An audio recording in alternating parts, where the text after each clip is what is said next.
Good afternoon, everyone. So we're very pleased to welcome you here to this press conference on the last day of SB 62 here in Bonn. We're still seeing exactly how the negotiations are going to play out, but we're going to speak specifically here in this one about reflections on what has happened with ACE in terms of some events that took place here and where we see that looking toward next year's SB, because some of that work has already started here, as it should.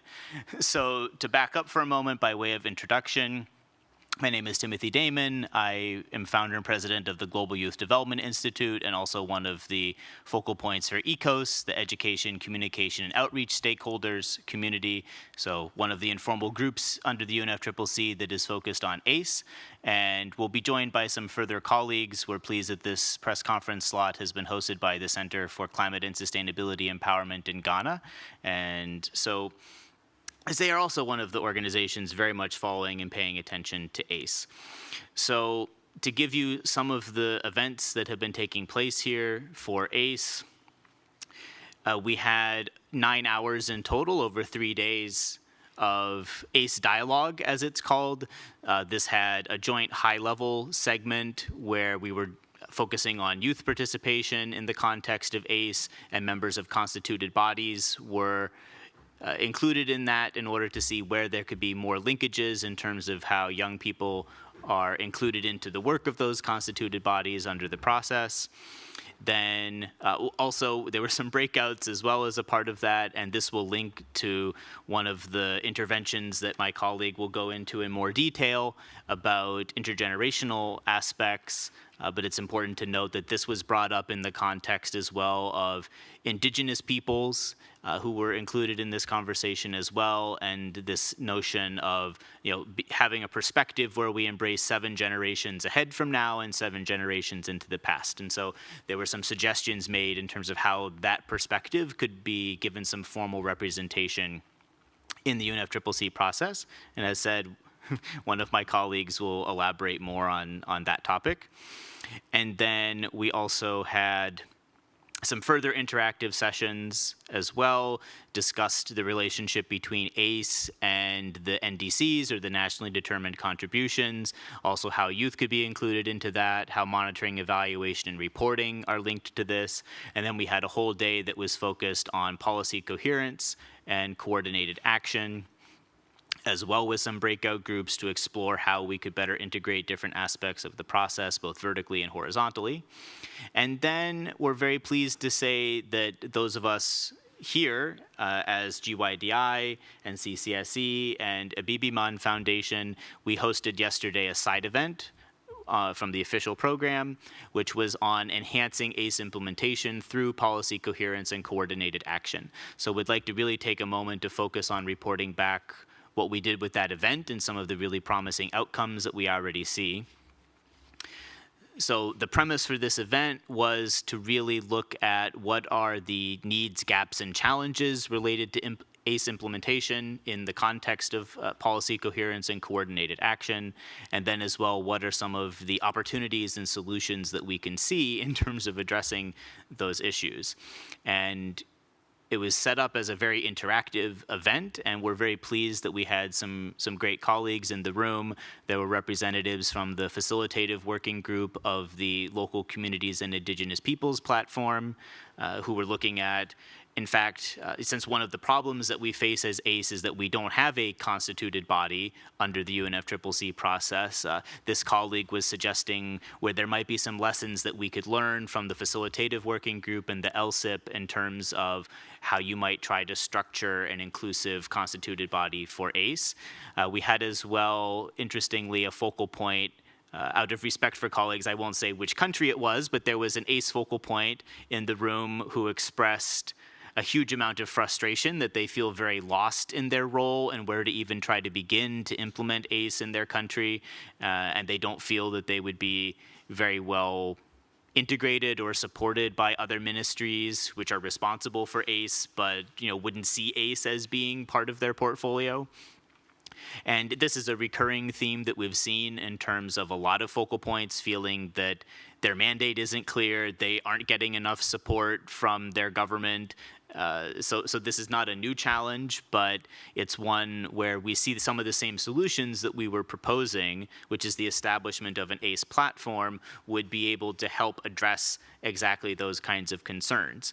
So to elaborate in very brief, we see an ACE platform as being able to finally give us a centralized mechanism to be able to do a number of things. On one hand, you would be able to have all of the monitoring, evaluation, and reporting of ACE be done through this centralized platform, making it very easy, which it is currently very, very difficult to know what is going on in any particular country for ACE. If, say, for example, you wanted to try to learn from the examples or best practices of what's being done in another country, you don't have that information easily accessible, so with this platform, you would. And as well with that, it would be easier to coordinate all the parties and non-party stakeholders working on ACE to be able to collaborate, network better together for implementing projects, and therefore have less duplication of efforts that's going on, which is another one of the aspects of policy coherence and coordinated action, is to reduce duplication. And as well, you would then have a financial component of this platform, and I know colleagues are also going to address on the financial aspect of ACE, because that remains a chronic gap and challenge that we have. It's not only a challenge for countries trying to implement ACE, but especially also youth and youth NGOs, because even the kinds of traditional sources that might be accessible to governments, such as the GCF or the JEF, they're not set up to be able to interact with youth NGOs that are perhaps lacking a certain legal character, are lacking perhaps a certain institutional history and proven track record. And of course, it's important that we not water down the verification and the quality of project proposals. You need that in order to attract finance.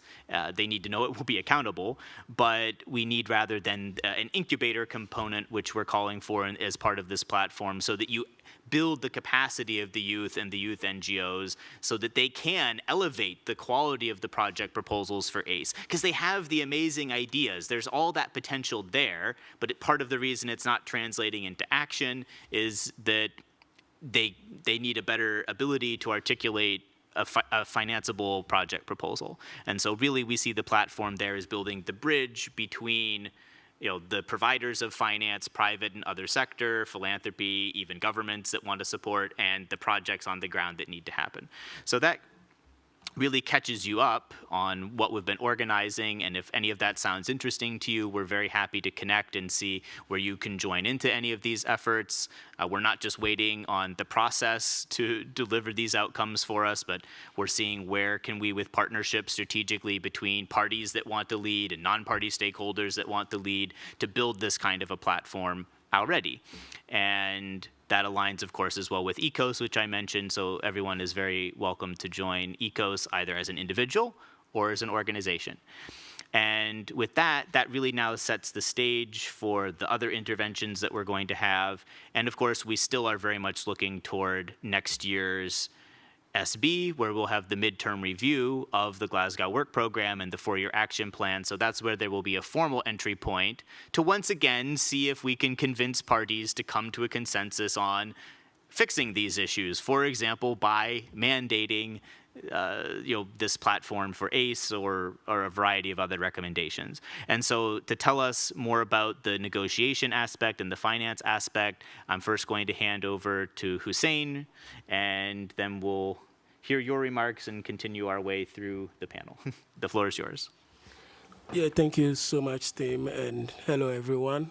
Just to say that, yes, ACE negotiations has been very interesting, and unfortunately, at this SB, there hasn't been, there's no ACE negotiations, so we've just been having the ACE dialogue, which has been quite interesting. Now, looking at COP29, based on the outcome, I mean, let me even take it back to from COP27, where we adopted the 4-year action plan, where we were hoping that we would have had a paragraph on finance reflecting in the yes, having a paragraph for finance reflecting in there, but then unfortunately, we got that replaced with something on human rights. And for that reason, finance has been a chronic gap, even though we have the 4-year action plan. Without finance, how is this going to be implemented, or how is this action plan going to be implemented? So hopefully looking forward to COP30, which is maybe especially COP30, where we are going to look at the midterm review of the Glasgow Work Program.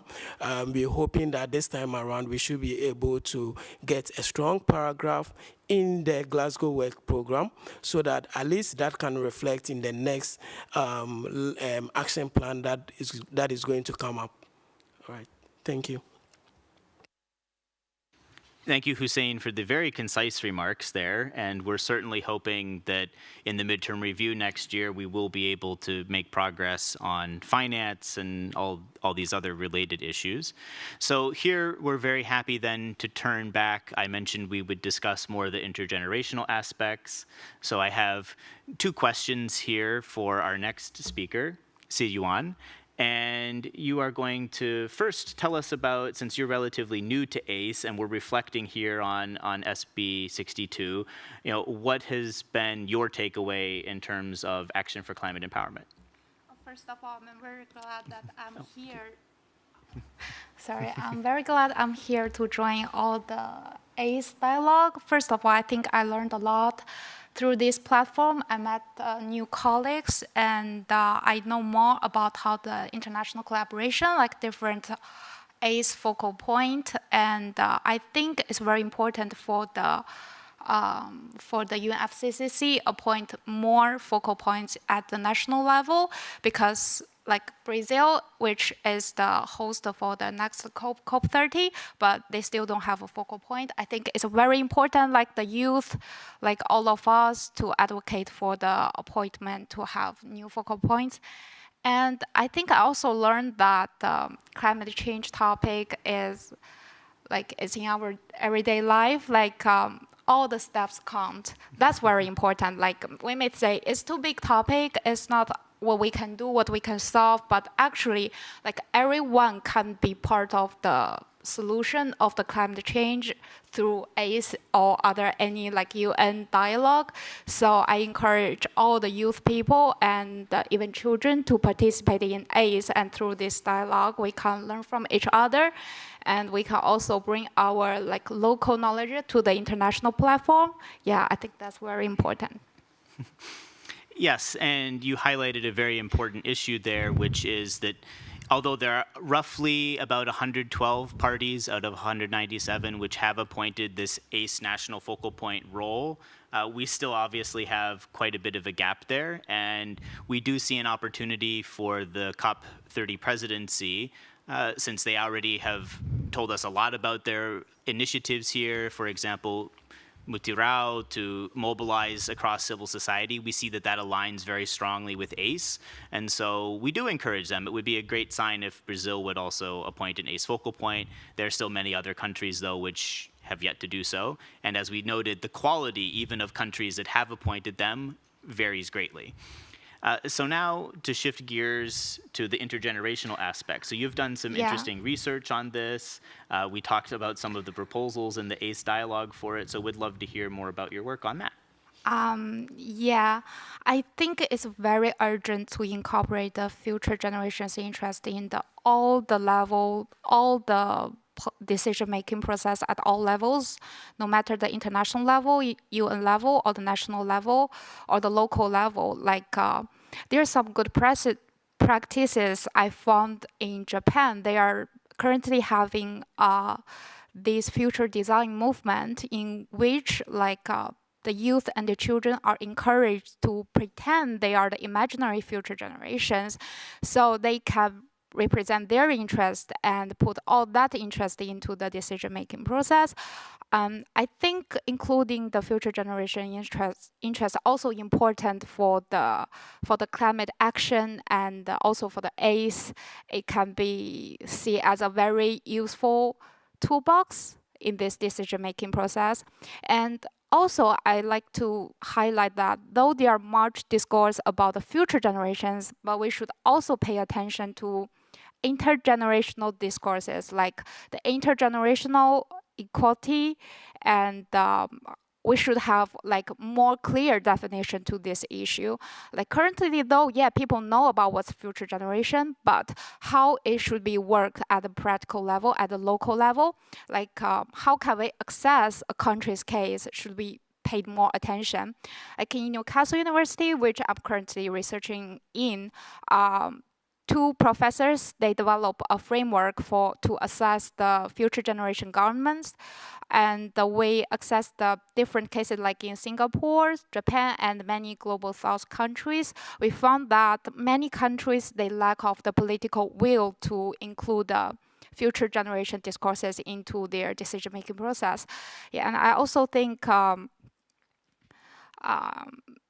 yeah, with this framework, we can actually improve our work, and I encourage more researchers to use this kind of framework so to contribute to the this future generation governance discourse. Yeah, thank you.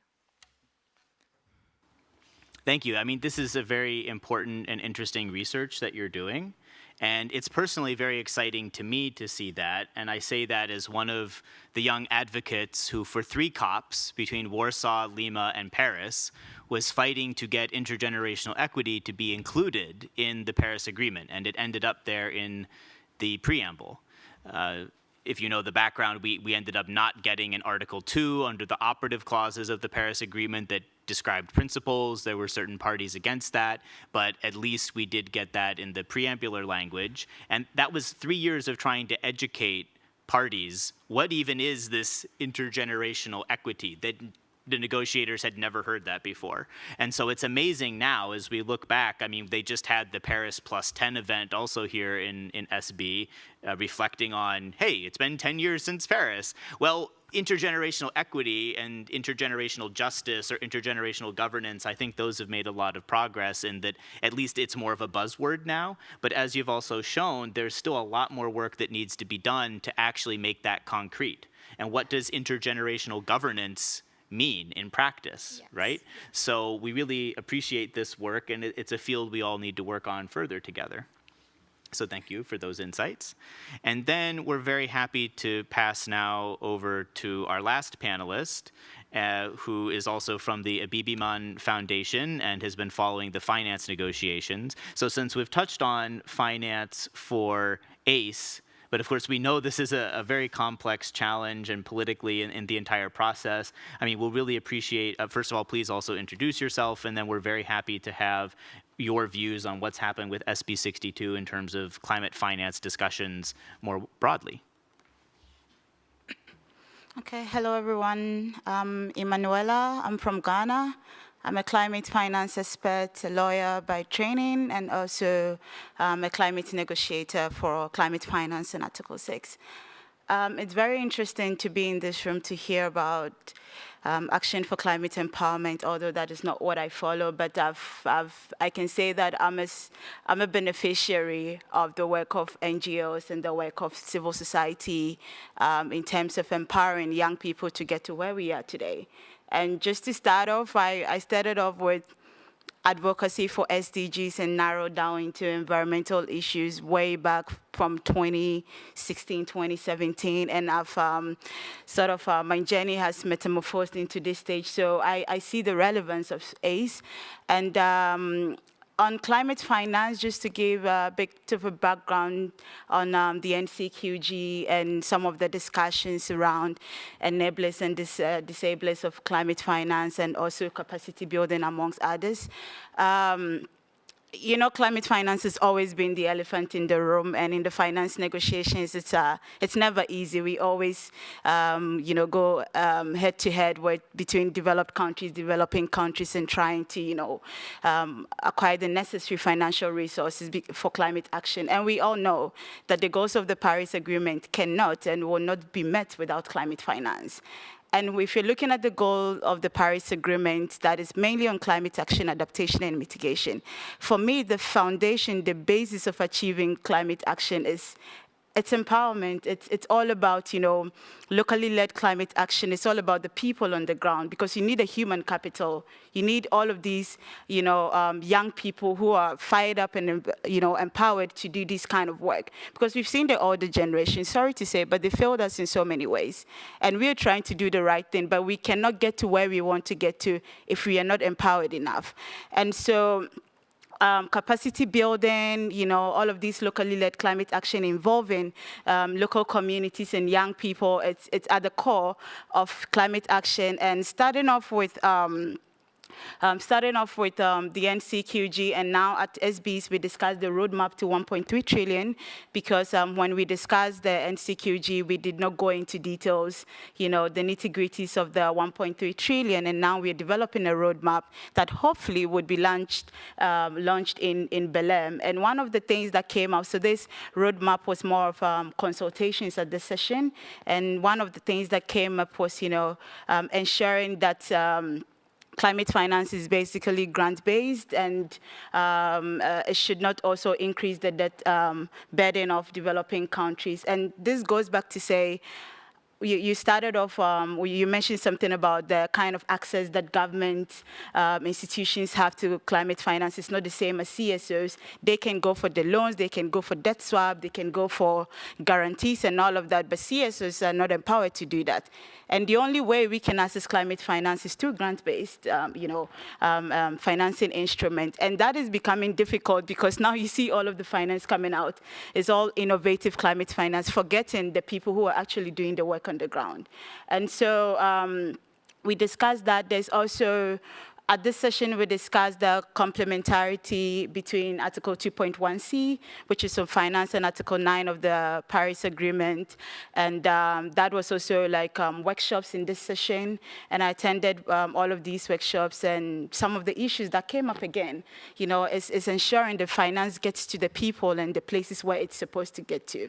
And we've seen this trend where international organizations, the big guys, go for the money, they sit on the money, they don't disperse it.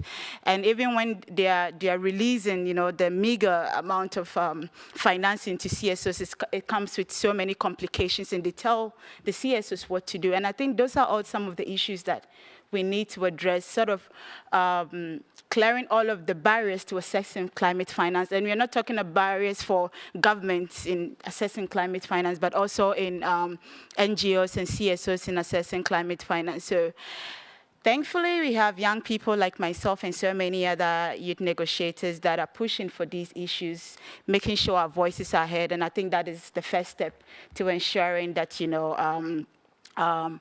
actions like ACE are also sort of catered for in terms of finance. We are not there yet, but hopefully someday we have the capacity and the voice to push that kind of agenda. And also to just, once again, use this opportunity to also encourage young people not to give up. Yes, they are not giving us the money, but there's so many ways that we can push to have our voices heard. And I like what you're doing with the platform. We don't have to wait for negotiators to decide to have a platform. We can take the lead, we can take the initiative. And also linking that to, intergenerational equity and, sort of our role as young people. It shows how enthusiastic we are. It shows how passionate we are about, our future in terms of the environment. And such actions like having this platform, taking initiative, shows that we are capable and we have all of the resources and the knowledge and experience to shape how climate action will be in the next few decades. So I'm going to end it here. Thank you so much.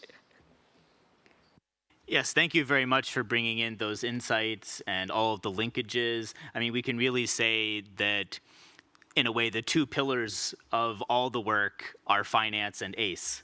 Because without money, you won't get anything done, but without the elements of ACE, you also won't get anything done. So let's keep pushing to get the progress on those.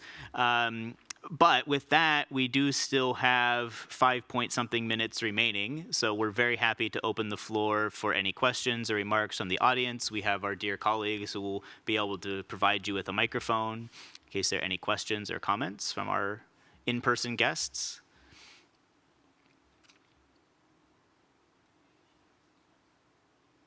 Seeing none, I guess we've been very clear in what we've presented. So maybe we can elaborate a little bit more on what are some of the next steps that we have, as we're really looking ahead toward next year's SB. What are some of the views? We'll make a run through the panel in terms of, what are some of the next steps? What are we hoping to see, and how are we going to get there for SB 64 on these different topics?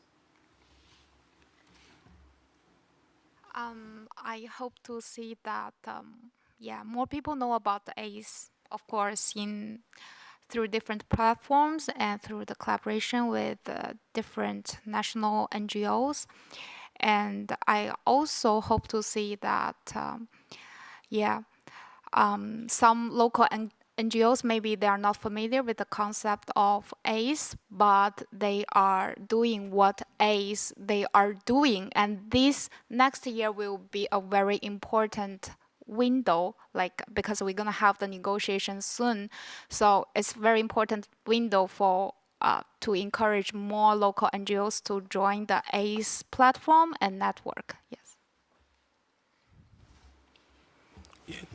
Thank you. I look forward to building the capacity of more ACE focal points, getting more ACE focal points involved, and not just involved, but then building their capacity in such a way that they will be able to make meaningful interjection, meaningful interventions during COP. Thank you.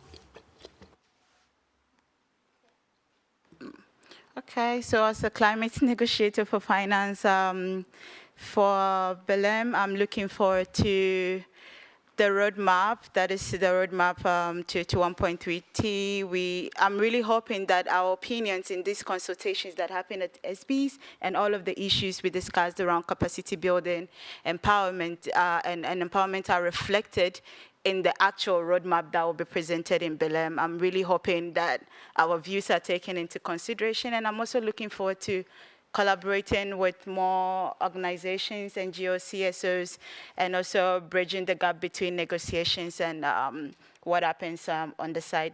So I'm looking forward to working with you all. If you need to push anything ACE and the finance agenda, I'm happy to work with you.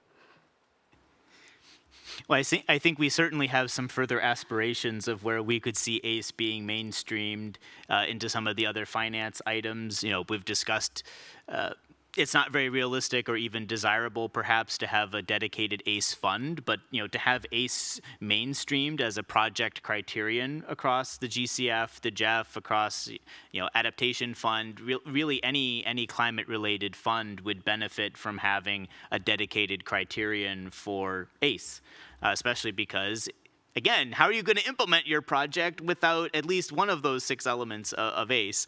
So just be explicit about it in the criteria. So happy to see you again where we can explore the linkages with that. And absolutely, a lot is riding on the roadmap. So we'll hopefully get that as a good outcome from COP30.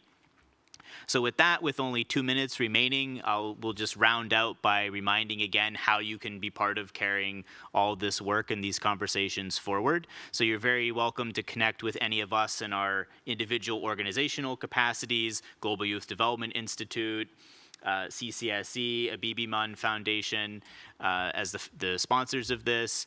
And you're also very welcome to join ECOS, again, the Education, Communication, and Outreach Stakeholders Informal Group of the UNFCCC, either as an individual or as an organization. Your organization doesn't need to be one of the admitted NGOs to the UNFCCC process. You can just be any NGO that's working on something related to ACE or climate communication or outreach. And of course, we'll continue to develop submissions, proposals. We'll be actively following the negotiations that will be happening, and there will be important conversations that are already happening, doing the homework as we get to SB 64. Because if we just show up next year, a year from now in Bonn, and say, yeah, let's have a great midterm review, no, that won't cut it. We need to put in the work with the parties that are wanting to be the champion on these issues, and we have those parties. And that is how we can really position some concrete proposals to be able to move forward and be adopted. And again, even if not we're not waiting on it. There's a lot of promising work combining digital innovation and tech and many ways that we've discussed in these 2 weeks that we can't go into here, but do scroll back in the press conference on demand library to learn more about it in terms of how we are building the future that we really need to see. And with there, we will conclude. Thank you everyone for your time. Thank you for this great SB, and let's keep the momentum going together.